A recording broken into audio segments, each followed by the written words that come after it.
there are 4 common shading mistakes that you should avoid if you want realism in your artwork. I'll show each one with some examples and rules to follow to avoid them. The first and most common shading mistake is to make the reflected lights too bright. If you've been drawing for a while, I can pretty much guarantee that you've done this. We all do it. If you make your reflected lights too bright, they'll start looking too much like halftones.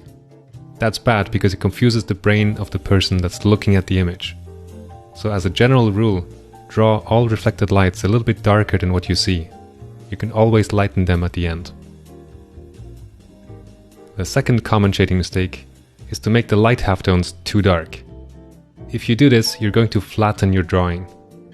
I call this dirty lights, because tones that are supposed to look like shading often end up looking like smudges on the skin or whatever surface you're drawing.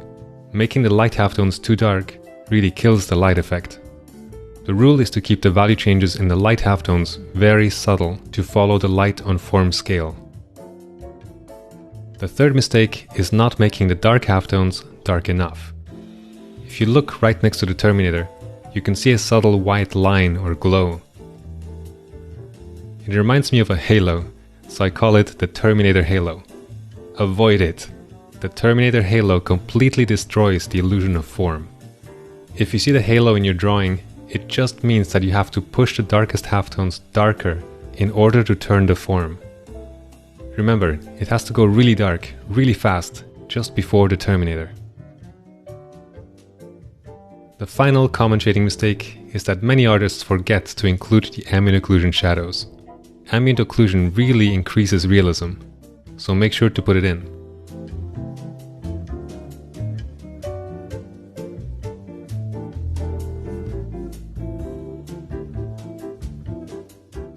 Alright, to wrap this up, here's the egg drawing again, completely broken with all 4 mistakes.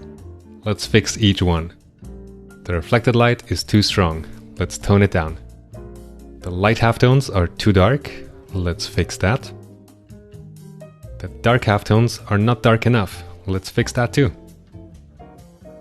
And finally, the ambient occlusion shadows are missing, let's add them. Much better.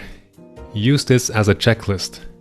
It's going to allow you to add a lot of realism and life to your drawings.